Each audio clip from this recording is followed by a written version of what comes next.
started actually using as something that we charge out for. That is the end deliverable, is a pattern library. And it came about because of this project that we were working on. Unbeatable came to us and said, we just want one PSD of the homepage that our developer can slice up, and we want one PSD of the format for iPad. I wasn't very happy with producing that. I didn't feel like I was doing my job very well if I was to simply hand over two PSD files. So we started to talk to them about maybe that wouldn't be the best form of deliverable for them. And they were the first client to actually sign off the deliverable being a pattern library of various different things. Now, this is not new. MailChimp have done it. Various other people have followed the pattern library format. But I think maybe as an industry, it's an interesting discussion as to whether that should be the deliverable as standard from now on. So the common elements that we design with this, that we put into our pattern libraries, multiple size buttons and hover states, etc., etc., etc. These are all the things that we kind of tick off as we're going through to make sure the client has. Now, pattern libraries are entirely different to style guides. A lot of things that we see that are under the guise of a pattern library are actually style guides. The difference between the two is that a pattern library describes where and why you should use these elements. Style guide is simply, this element is a button and it looks like this. They're two different things and have, I guess, different use cases for when you would use them as a chargeable thing at the end of a project. I also think we've got to think about asset management in amongst all of this, because we've got a real problem with the amount of different types of files that we're going to need in the future, especially with retina display and so forth coming along. So I think that asset management is something that's going to be really important to us in the future if you're not doing it already. And if you haven't got this little program, how many of you have heard of this or use it as a whole? Everyone else, check out this program. It will save you hours. On a weekly basis, this program is an absolute time saver for me. What it does is if you are working in Photoshop a lot, you can save the layer as the name of the end file. So example.png or whatever file format. Add plus at to X on the end and it automatically creates a Retina version of it as well. So you then drag the PSD over onto the application and it automatically makes all these beautifully cut out PNG elements for you. So just to wrap up, quick talk. Our process is adaptive at the moment and our work is never done, and hopefully today is starting a really good discussion for how we're actually, as an industry, going to move forward with this relatively new kind of technology, I guess, that we've got going on. So thank you very much.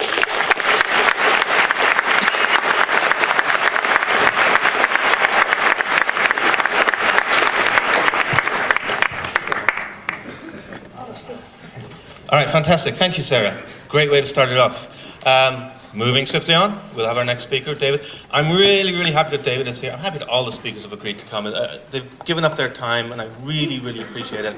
Come to share, what they've learned and questions that they have as well. So I've been reading David Bushell's blog for a long time, and it's fantastic. If you're not reading it, I highly recommend you do. He's sharing everything he learns. Quite fluid, but he hasn't got the breakpoints. I started thinking about that, and I kind of realised that you can still navigate this website. You can still zoom in and pan across, and it's still usable on mobile and tablets and any size viewport. So why responsive design? That's kind of the question, especially if this is the alternative where we remove the zoom and pan, and all we do is kind of scroll down and down and down to find the links. I started looking at some statistics from my own website. So you can see Pac-Man here is kind of desktop, or what Google Analytics considers desktop, and 14% mobile, which is pretty much everything, aside from the 4-5 desktop browsers. That 14% breaks down into 42% iPhone, 18% iPad, and the other 40% covers this long tail of 258 different devices. So you imagine trying to design for all of those individually, ain't going to happen. And that long tail, that 40% is only going to get bigger, and that 14% of the whole audience is only going to get bigger as well. I think some websites these days see even 50% in the what's considered mobile on this chart.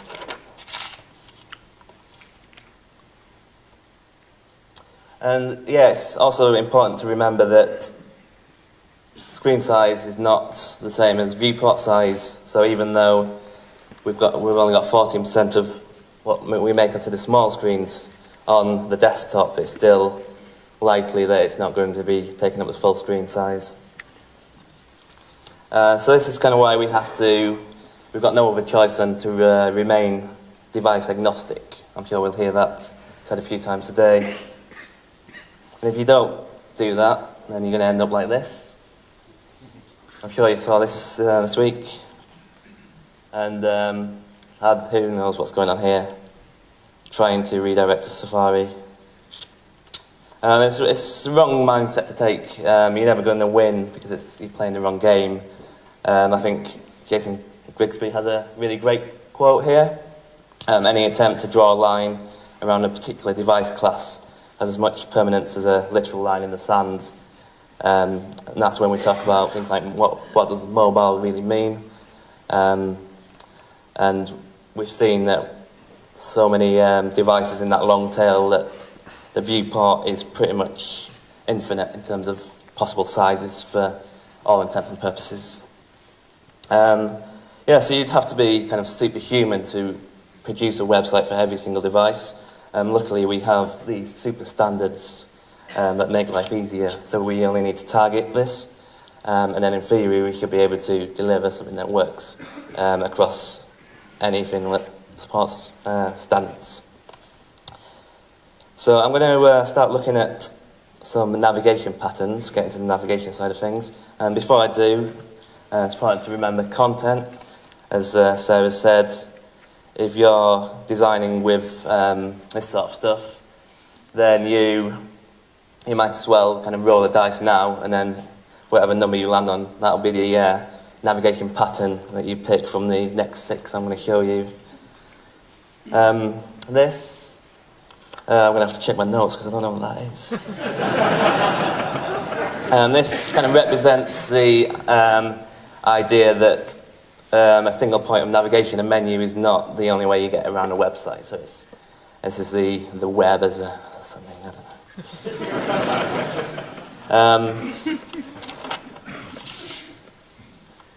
know. So today I'm just going to focus on the global menu. And we've seen this icon before. But before I get into the patterns, just quickly point out the fact that it's not always mouse and keyboard. We've got touchpad, touch screen, both are different. One's direct, the other isn't. Stylus that could be direct on screen or onto a Wacom tablet, for example. Voice, movement, like the Kinect. Remote could be any TV or clicker. Games pad, which we'll probably hear about later today. These are all ways that people will interact with our navigation.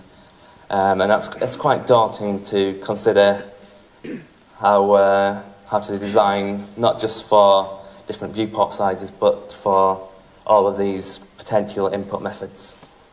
But you do need to remember that there is somewhere in there one canonical event that, as long as we support something that boils down to what is essentially a click event, then we should be good and we should be able to have our navigation, our interaction usable.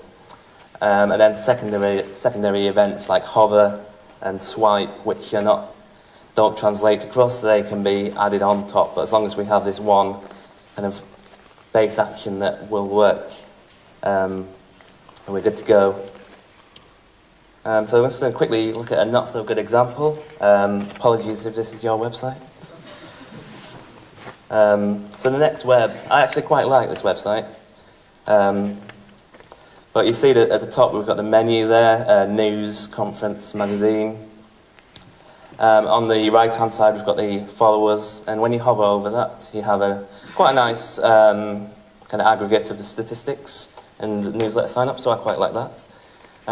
As the viewport gets smaller, this is the kind of classic problem of items crashing into each other.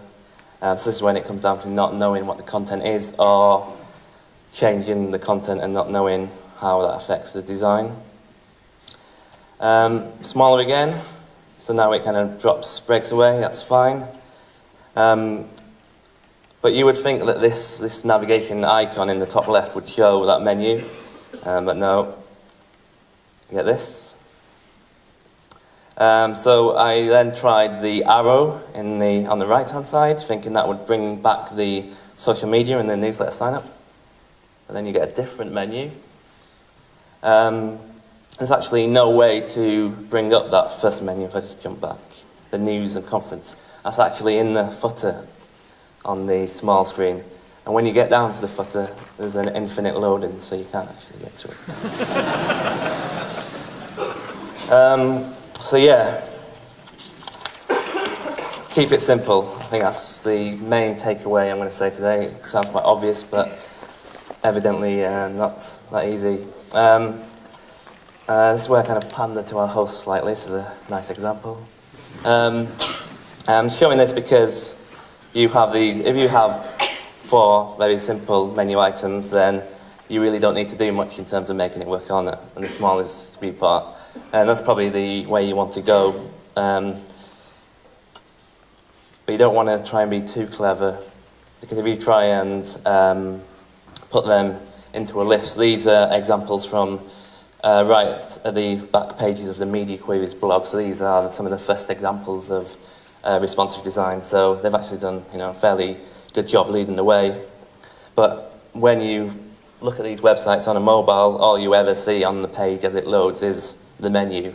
Even if you click down onto a different page, you still see the menu. It's not a great experience if you can't see what the actual content is.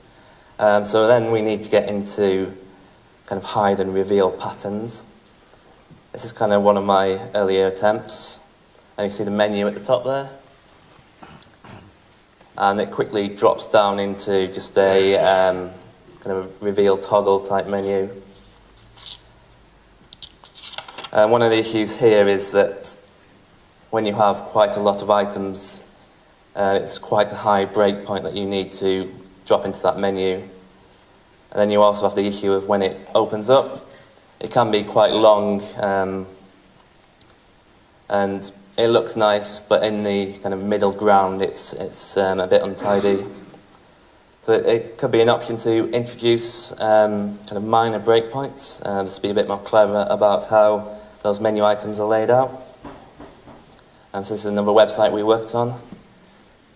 Eventually, it drops down into a navigation toggle on the right. But before that, we kind of prioritise the first couple of elements. But then when you open up and reveal the menu, we're simply aligning them, just making better use of the space. So it goes from 3 column to 2 column to 1 column. And it just makes a better use of the space. It doesn't have a lot of kind of strange white space on the right-hand side. Another pattern we could look at is this idea of multiple tiers. If you want to be able to drill down into the sections of the website. So Microsoft is a nice example here. And as the menu opens, we see the first level, and that opens up and drops down into a second level again. I think it's quite a nice pattern, but you have to avoid having too many items in there. It's quite a mix of software, hardware, i.e. Skype. It's a bit of a hunt in terms of what we're actually looking for. So try and keep that restrictive. Another pattern we can use is the overlay. This is quite a similar one, Sony. Now the menu, it doesn't push the content down, it overlays the content. And they have quite a nice tier system here that slides across as you select a different level. And the issue here is that you actually have to select about 3 or 4 different items in the menu before you actually get to a page. So you probably don't want to make it too difficult to actually navigate to a new page.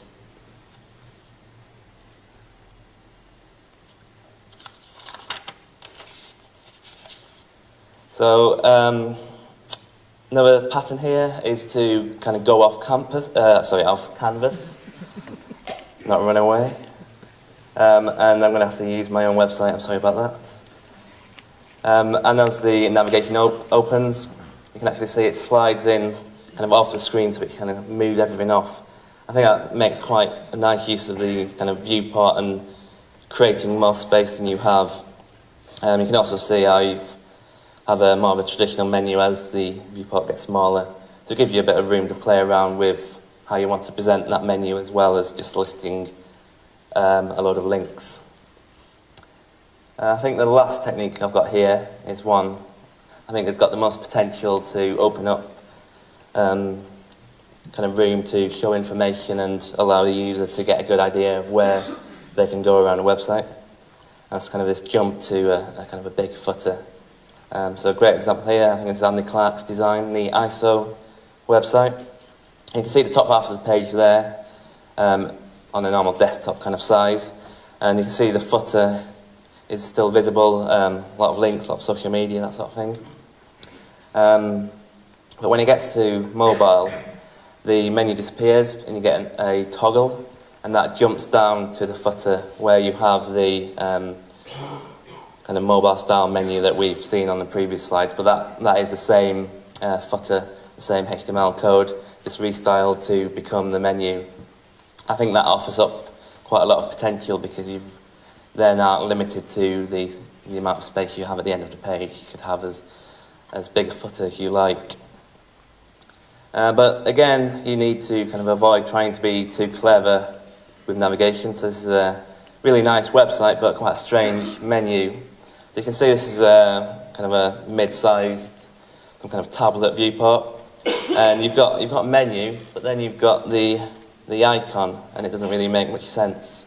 When you hover over, when you click or hover the icon, you get these 4 or 5 options, and then when you click the menu, it then jumps down to the footer. But the header still fixes to the viewport, so then you're not sure how to kind of get back. You have a back to top. You still have that hamburger type menu on the right. Bit of a strange example, that one. Alternatively, you could consider getting rid of the menu entirely. I think this is quite a nice example. Yaron Shone, I believe his name. I think I butchered his name there, sorry.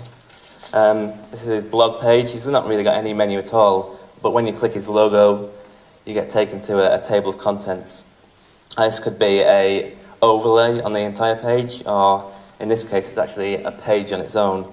So every time you go to navigate or use the main menu to navigate, it's actually its own unique page. I think that has a lot of potential as well to draw attention back to the homepage and navigation away from the menu where it is just a list of links. I think a good example, I think I've added this one in a couple of days ago. I saw Mark Bolton tweet this website. I think it's a really good example of where the focus is taken away entirely from the main menu, and it just allows you to view the page and explore and discover the content without this big list of links, which is available. If you click subject, you do get that sort of content you're looking for if you do want to navigate that way. So what can we take away from these examples? I think the first thing is not to make your icon look like a burger. But yes, underload the global menu. So that's kind of a positive way of saying don't overload the menu, don't have too many items, because all you're going to do is have to hide it quicker, and it's going to lead, for example, the Microsoft one, whereby you just have too many options and it's difficult to find what you're looking for. Embrace the viewport. It's kind of a way of saying use the space that you do have if it's off canvas or in the footer. Don't try and keep it in the header of the menu where it's going to push content away or have to be hidden. And then design, of course, with affordance in mind. So we looked at the various inputs and events that people can use to navigate. You just need to kind of keep that in mind in terms of, can people touch, can people click or use a keyboard. Interactive friction varies. So touch, for example, let's say we're using a tablet, it can be quite easy to click and swipe when you're holding it, but when you have it as a kind of a laptop style with a USB keyboard plugged into it, suddenly touch becomes quite a difficult way to interact with something that's sat in front of you. So this is where it comes back to keeping that one kind of canonical event that's providing buttons that people can click even if it's a touch screen. And then again, feature detection. So if just because someone can use touch doesn't mean that they will. It doesn't mean that that's the preferred method either. So again, the same example of having a keyboard attachment to a tablet. Focus on discoverability beyond the menu. I think this is actually the one thing I want to highlight the most. So it's not relying on that main menu, and I would actually consider hiding that, as the Surrey University website shows, actually hiding that kind of concept of a menu in the header and allowing the page content to lead the user. So this comes down to what Sarah mentioned, the content hierarchy. It's vital that you know what that content's going to be. Like I said, if you don't have a clue, then you might as well just pick a random navigation pattern. And again, as I said in the last slide, a single point of navigation is going to end up as a single point of failure. So don't assume that one navigation, that one menu is going to be the only way to get around a website. And in fact, it probably shouldn't. It should be just a secondary option.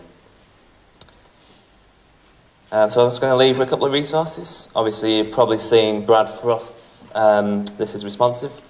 Really awesome website, and you'll be able to see a lot of the code and patterns on there and get to know how they work implementation-wise.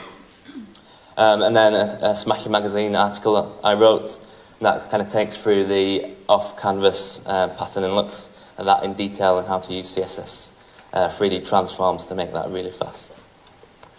One final quote. I'm sure this could be relevant to quite a lot of areas of design. I quite like it. So yeah, it seems that perfection is attained not when there is nothing more to add, but when there's nothing more to remove. Thank you.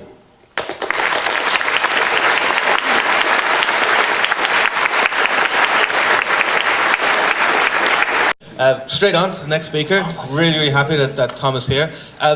If you've been paying any attention at all to responsive design, you've probably been paying attention to the Responsive News site and the Responsive News blog, more importantly, that the BBC have been doing and sharing. Again, keeps coming back to sharing. But these guys have been sharing their experiences, sharing about how they do testing, everything, and I'm really happy that Tom is here. Works at the BBC, but is not necessarily representing the BBC, so, all opinions expressed are his own, etc., etc. But anyway, please, big welcome for Tom Maslin.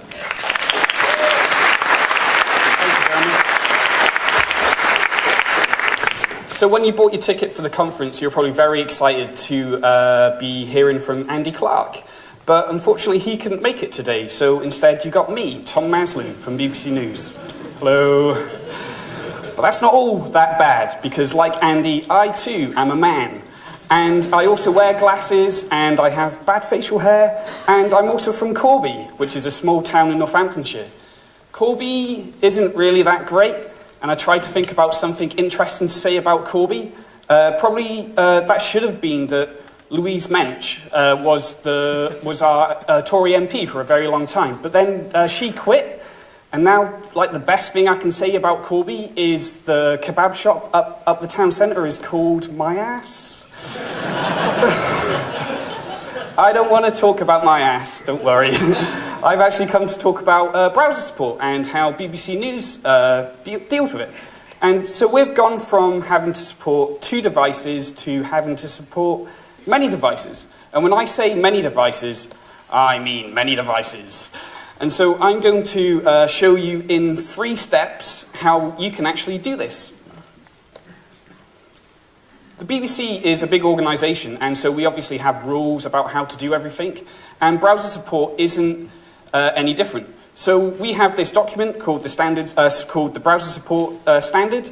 Now, unfortunately, it is a bit out of date, and so this isn't really good enough for a company like the BBC, so I'd apologise for that straight away. However, the objectives of the browser support document are still very relevant to me and to you.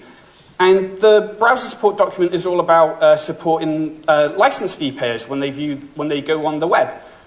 Now, everyone in the UK is a license fee payer except for the Queen. Even Prince Charles has to pay for a license fee. Although maybe if he lives with his mum, then he doesn't have to. I think.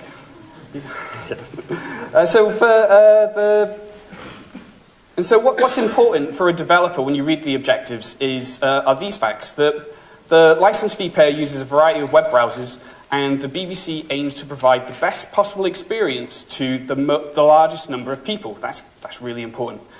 And also that license fee payers are considered to be valuable. So that's everyone except the Queen.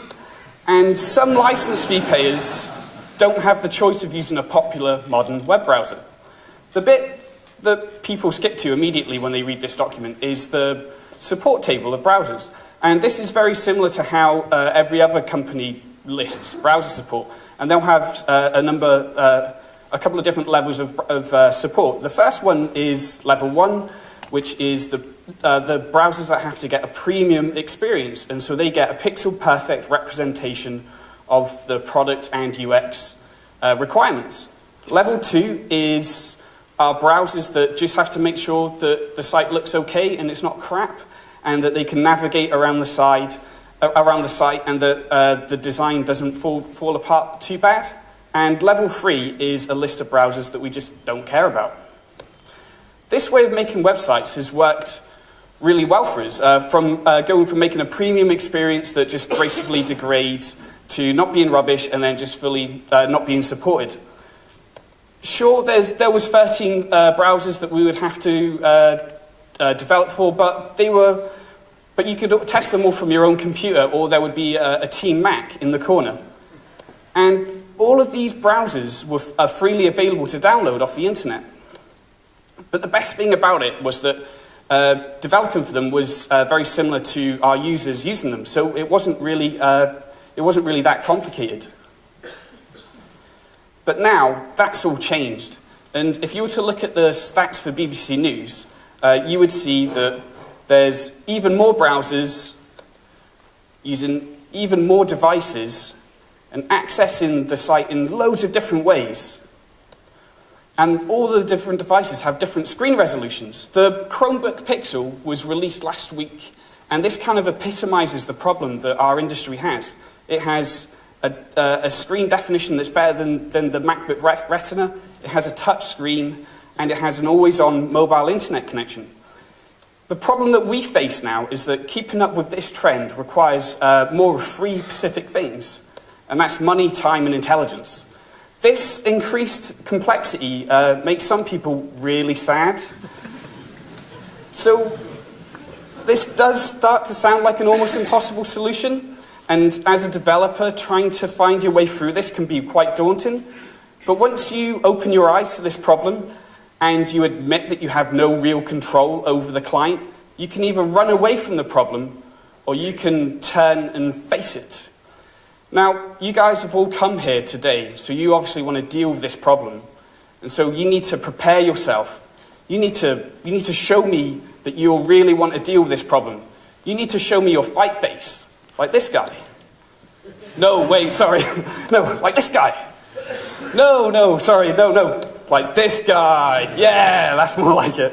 So I'm going to show you in 3 steps how you can support all the old browsers and all the current browsers and all the future browsers as well. So that's a big statement to make. The first thing you need to do is to stop thinking about the problem in terms of devices and start thinking about them in terms of browsers.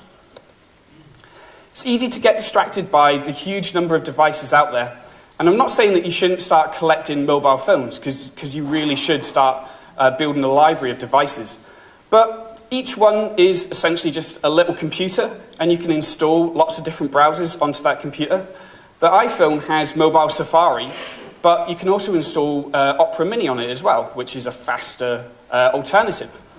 So, and also in the old way of doing stuff, we would support Internet Explorer and Safari. We wouldn't necessarily support the Sony Vaio or the Acer Aspire. So we need to take that thinking with us. The first step is to build a really simple web page. So instead of making an experience that worked on all of our level 1 browsers and then gracefully degraded onto level 2 browsers, we built a responsive news site that just started off with a core experience that worked on as many browsers as possible. All the core content is available on the page, while secondary content is available on a separate endpoint that we link to. The most read tab at the top is just a link, and the weather title at the bottom is also a link. Now, we can't test this on everything, so that would be impossible, even for the BBC. But we can create a core experience that's very simple and has a very light DOM tree. And we've styled the DOM using CSS2 features that don't make any reference to any of the HTML elements in the page. And this also works with no JavaScript whatsoever. Because the core experience is really simple, it's faster to create and there's going to be less issues during development, so it makes your jobs a lot easier. But the main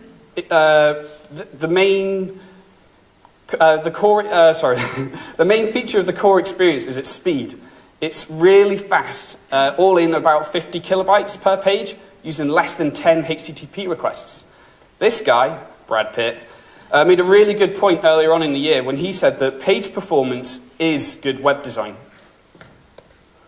So we have a core experience that's for all browsers, and then on top of that, we load in a JavaScript application. This changes the page to make the layout more complex.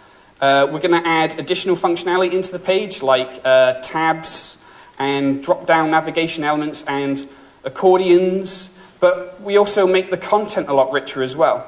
So then we suddenly get video that starts working on the page, and we also have interactive infographics too.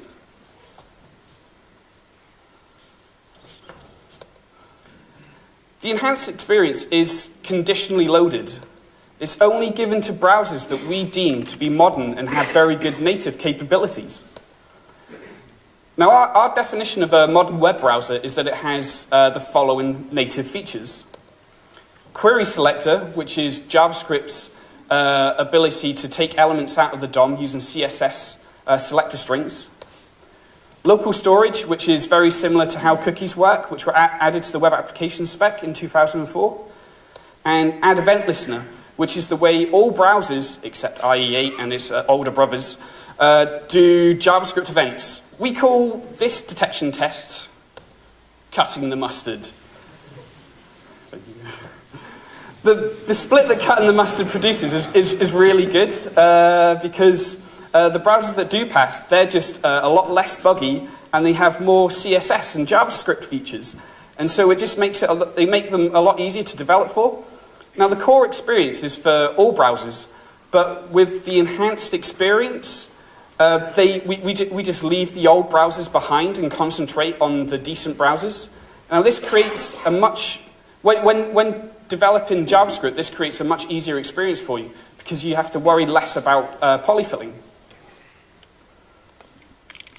Now, this process can be quite difficult to explain to people, and so I gave the two groups of browsers labels. Now, I don't like using buzzwords, but sometimes they can be really helpful. And often in the past, I've tried to explain progressive enhancement to IT managers who aren't people at the BBC. When I say this, definitely not. But when I try to explain the process of progressive enhancement to them, sometimes they'll just look back at me blankly and say, I don't get it. But then when you say to these very same people, well, only HTML5 browsers would get this feature, suddenly they're like, yeah, HTML5, I love it. Now, I blame this problem on marketing magazines that produce articles like this, when really they should be producing articles like this. Yes, douchebag, got the douchebag word in. So, when a HTML5 browser looks at the site changes. And so it looks like this. The most read tab suddenly becomes a tabbed interface. And the weather link at the bottom becomes our weather component. The third step is to start adding lots of new modern CSS. Now, you can do this with a lot more confidence because only browsers that cut the mustard will get this new CSS, will get the additional JavaScript application, and they're just a lot better at giving you native CSS-free support. And so you can use the pseudo classes like first child and nth child without having to worry about whether the browser can support it or not. And you can also use the before and after pseudo elements, but then you can use even more fancy stuff like the adjacent sibling selector as well.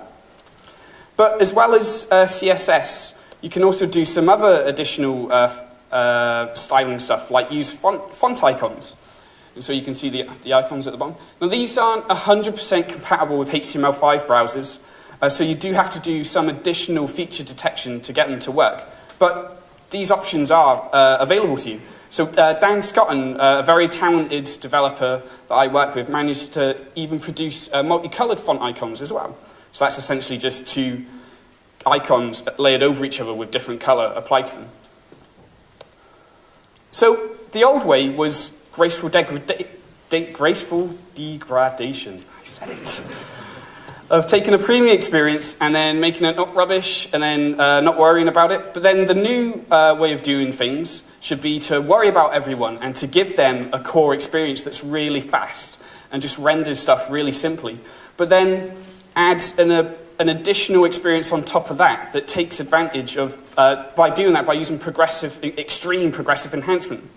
There's so many browsers and different conditions that our users find themselves in that trying to provide a premium experience for everyone is just impossible.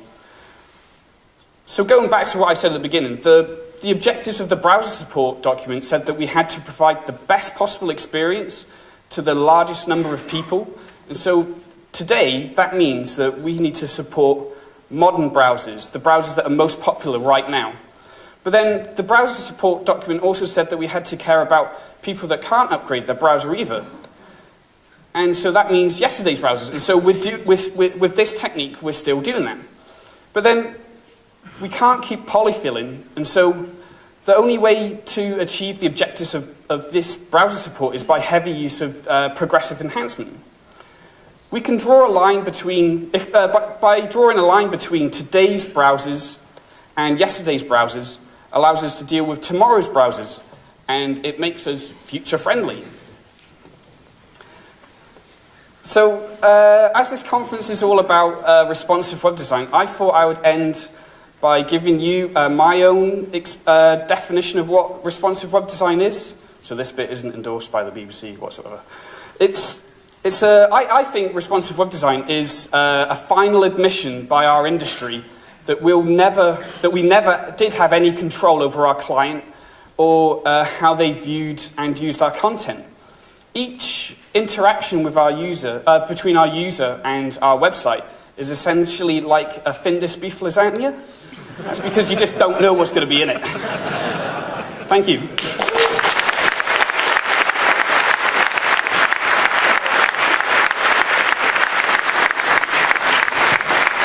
Fantastic. Thank you, Tom. Thank you for reading my mind. Yeah, sit wherever you like, basically. Yeah, that's good. Thank you. Thank you. That's awesome. That's what I've been saying for years. So you make it sound so easy.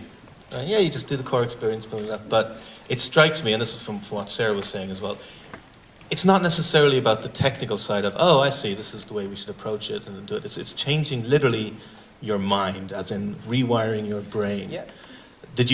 Were you in the past building fixed width sites and you had to like literally change how you approach things? Yeah, I mean, everything we do at the BBC is, or at least should be, dictated about the standards and guidelines, and that we need to worry about all of our users. Sorry, what was the question again? Well, for you personally, Yeah. for you personally, did you have to like literally change the way you think about web design? No, I mean, I've always thought that we didn't really have much control. And I've been banging on for about 10 years that, don't give me a PSD, this isn't exactly how we're going to have it. Were you one of those weirdos saying that liquid layouts were the way to go when everyone else was saying fixed width? Yeah, see? You, me, Richard Rutter, right? Handful of people. Who's laughing now? Right? We're the ones who have it easy when it comes to this responsive stuff.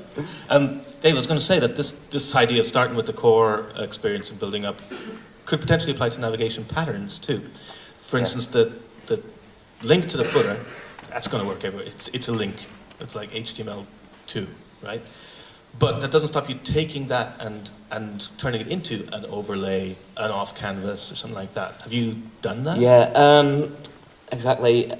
Almost every pattern requires some form of JavaScript to hide and reveal or introduce more interactive elements to it.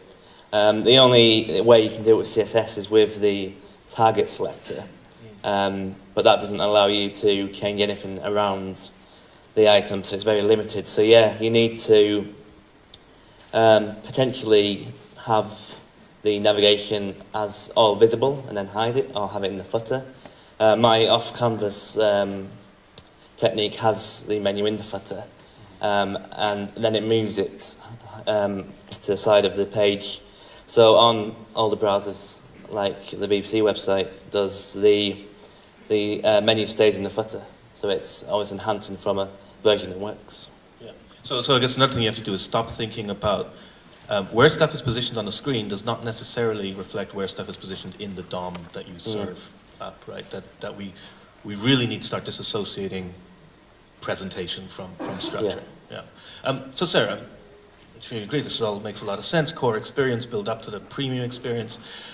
Do you ever try to sell a client on signing off the core experience? Like, this is how it's going to look in links. What do you think?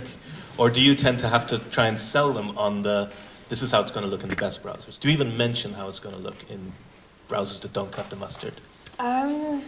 Most of the time, I'm quite lucky in that the client is normally quite educated about this stuff. I haven't worked with many people where I've had to actually educate them on the basics of this. So I've been quite lucky recently, but what was your question? Just whether do you even bother showing clients that it's going to look like this, and this being not very pretty in older browsers, or do you just show them, hey, it's going to look like this, very pretty in newer browsers? I have done that in the past. I've shown them two different, but being honest, it was probably when it was still fixed kind of stuff, less stuff recently, more stuff years ago when I would show them that the old IE6 and it will probably look like this won't be able to be doing this. Recently, not so much, but it's probably reflective of the type of projects I've been working on rather than anything else. Well, you make that point that in your experience with clients, you talk to them and they're actually pretty savvy, right? They understand. I don't know if you agree, but a lot of developers almost use clients as a crutch. Like, oh, I'd love to do this stuff, but the client would never go for it, without ever having that conversation. I mean, do you think that 90% of clients are stupid and would never get it, and you've been extremely lucky?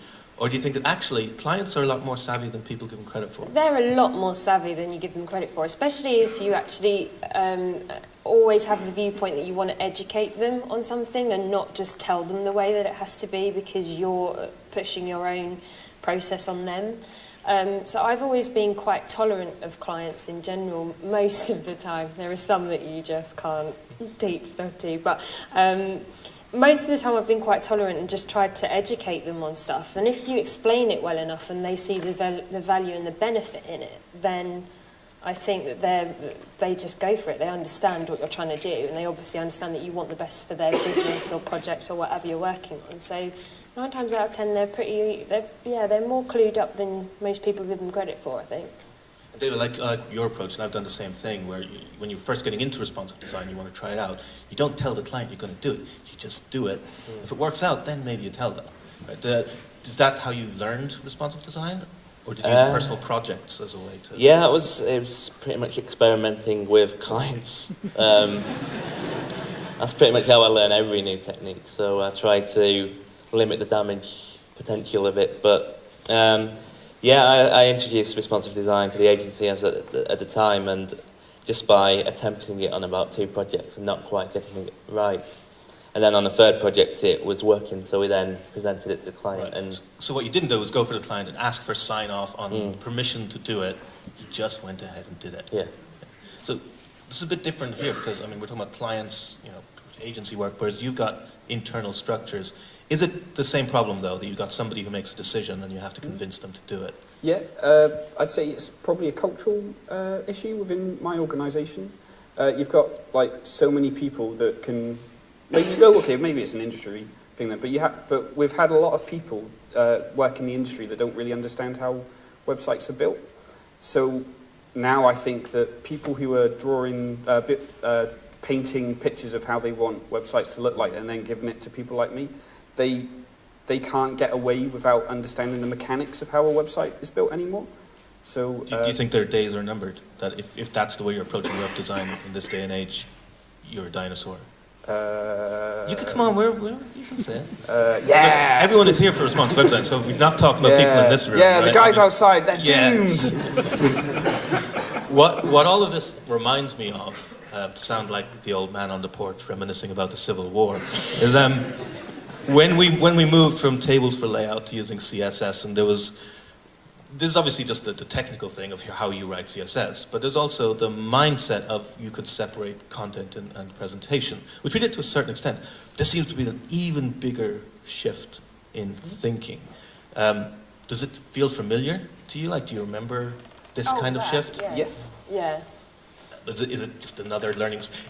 Is this and this is how I'm going to do things from now on? Or are we talking an order of magnitude tougher?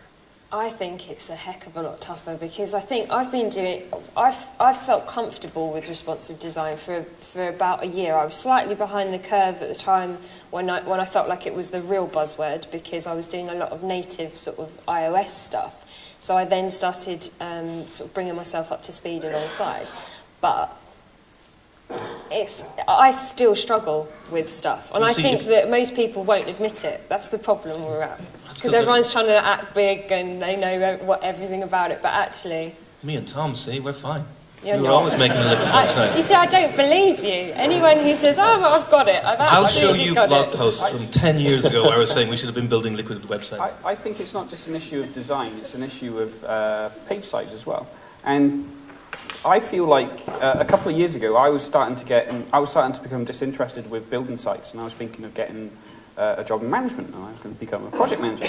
But then responsive web design came out, and it got me really interested in building websites again. And you're old like me as well, so maybe you feel the same way. It feels like we've just gone in a big cycle, and now it feels like where we were 10 years ago when people were trying to give us big sites to build, and we're like, we're never going to get that in 100K, and so that has become important again. Exactly. And so people like you and me have suddenly become right. We're relevant. in a good position because we remember when you only had 216 colors to play with, and we remember when we had to keep our web pages low because bandwidth wasn't available. And Boo.com crashed because it was too big to download. Yeah.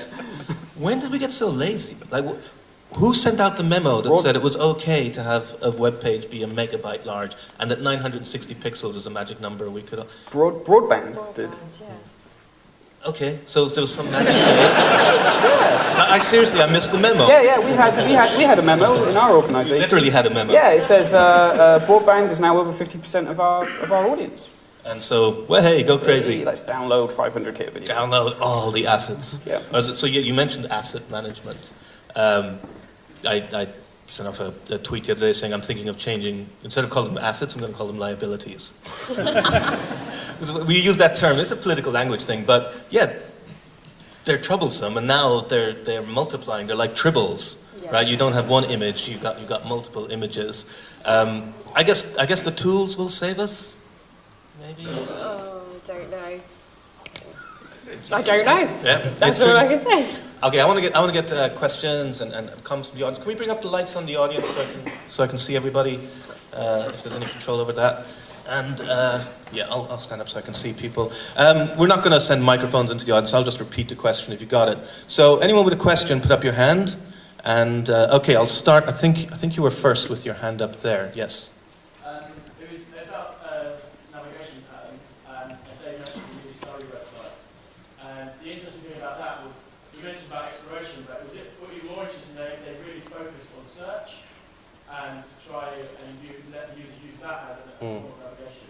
And are we going to start seeing more, especially at lower breakpoints, more just kind of search-driven navigation patterns like that? And what do you think about that? Yeah, so the question is about that Surrey website that Dave showed and how they very much de-emphasized navigation list, but they did emphasize search as a way of getting around. And is that what we're going to see more of, where we're trying to get away from providing users, I guess, with a list of navigation options, which I don't know if that was ever decided that was the best way of allowing people to get around the website anyway. I think it's just when you had quite a large viewport, having a small list of links at the top was quite easy to do. Now, as you say, it just becomes a real hassle to try and manage that menu. And as Pat was saying, search is quite a quick win in terms of quite a small element that you can put in there, and very useful for a lot of different scenarios. So I think a lot of the examples like Microsoft and the Next Web, they all had a search alongside the menu. And I think the Surrey website is a really nice example of forgetting about that menu entirely and considering how users discover the content and what they're looking for as a whole rather than as a single point. Because then if you try and just use one menu, you forget about navigation elsewhere. Yeah, I mean, this is the thing that strikes me. We're talking essentially about developer convenience here, and we're saying it's really hard to squeeze these links on a screen. It's really hard for us to, code this up. So that's why we're moving away from long lists of navigation. But maybe we should have been questioning it anyway, because it's a bit of a cop-out sometimes for the user to say, oh, you're sorted, you can get to wherever you want to go by finding where you need in this list of links, or 3 levels of links. And maybe by forcing us to rethink, these patterns, it also forces us to rethink, do we even need to have the classical menu navigation? Where did it come from? Where did it start? I mean, we're changing our mindsets about so many different things that maybe it's time to question everything. Does a website need to have navigation? You had a question. Yeah, I have a question for Dave as well. What have we got against hamburgers? And are you actually a vegetarian? Dave, the question is, what have you got against hamburgers, and are you actually a vegetarian? No, I only eat meat. You only speak. So, I guess this is a reference to we've all been using that icon with the 3 lines for a while, but we've never had a word for it. But I think who started calling it the hamburger I don't know, icon? I heard it somewhere. It was either me. Josh Clark or Brad Yeah. Frost or somebody said it's the hamburger icon. I like that because it kind of looks like an icon. It's also the Chinese trigram symbol for sky, but that's not going to catch on. Hamburger icon definitely works. But not a vegetarian will be using the rhubarb guitar hashtag, not the beef cheeks hashtag. Okay. Somebody here had a hand up for a while, I think. The approach Tom about having a core experience and the enhanced experience makes a lot of sense. Have you got any tips on, if you've got a client that's kind of locked into IE7 or IE8 in a big corporate situation, a browser that's kind of, you put the core experience to them, but you need to give them a pretty site for them to see. Any tips on how you handle that? Okay, so this question, I think it actually applies to everyone, is we can all get behind the idea of the core experience for the older browsers, HTML4 browsers, let's call them, and the enhanced experience for the newer browsers, HTML5 browsers. But, the big but, I've got a client, and again, going back to the client thing, the client who's got people using IE7, IE8, and you want to have your cake and eat it too. I'm paraphrasing, but essentially, you want it to look pretty or work well even in a browser that does not cut the mustard. Any tips or techniques for doing that? I fix the width on IE7 and 8, and anything older than 9.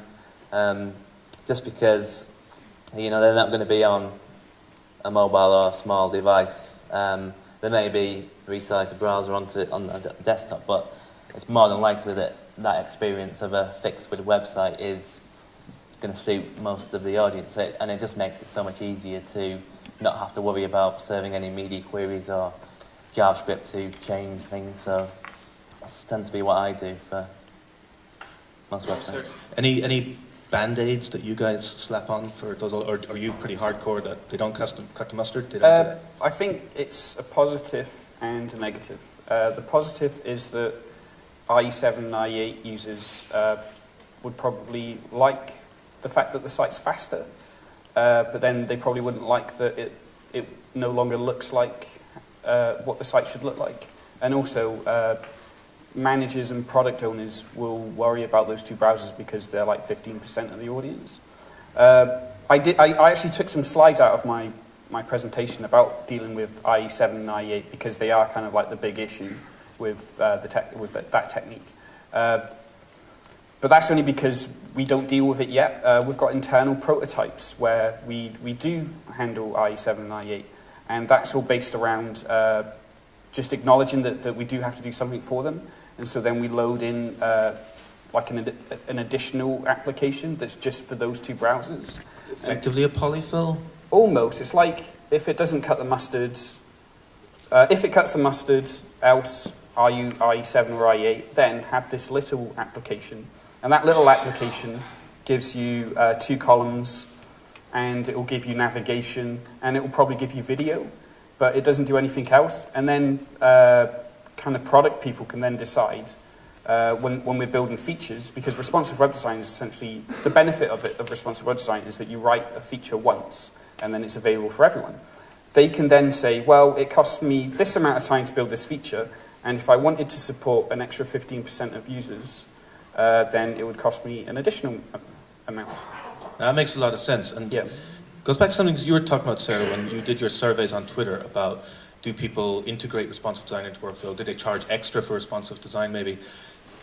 That might be the wrong question, and it should be, do you charge extra for making things look better than default in IE7, IE8?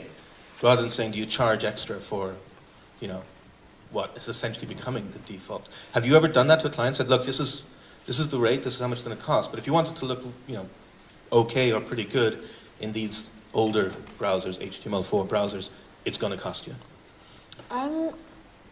Personally, no, but again, probably more reflective of the type of projects rather than anything else. Doing it the other way around with responsive now, because it's so much more work. Only if you're trying to support, you know, if you're doing what Tom's doing with building up from the core, then maybe not. I guess. Changing the way we I think. haven't managed to get my process down to sort of being quick enough at the moment with stuff. Do all three of you at some point end up using conditional comments for older versions of Internet Explorer still? So that's still a technique that we use, I guess, and we'll be using for a while, though. I guess it's never intended as a permanent solution for anything, right? It's a sort of polyfill, in a way. How are we doing for time? We're going to have a break, but I didn't want to get as many questions. I think we're pretty much out of time for this section. I know more of you had questions, but there'll be more opportunity for questions and discussion. People who did ask a question, come up and claim a book from the front. So what's going to happen now is we're going to have a half-hour break, and there's free coffee from the small batch coffee cart, thanks to Book Apart and Shopify. You can also buy teas, coffees, biscuits, whatever, at the bar. Please do.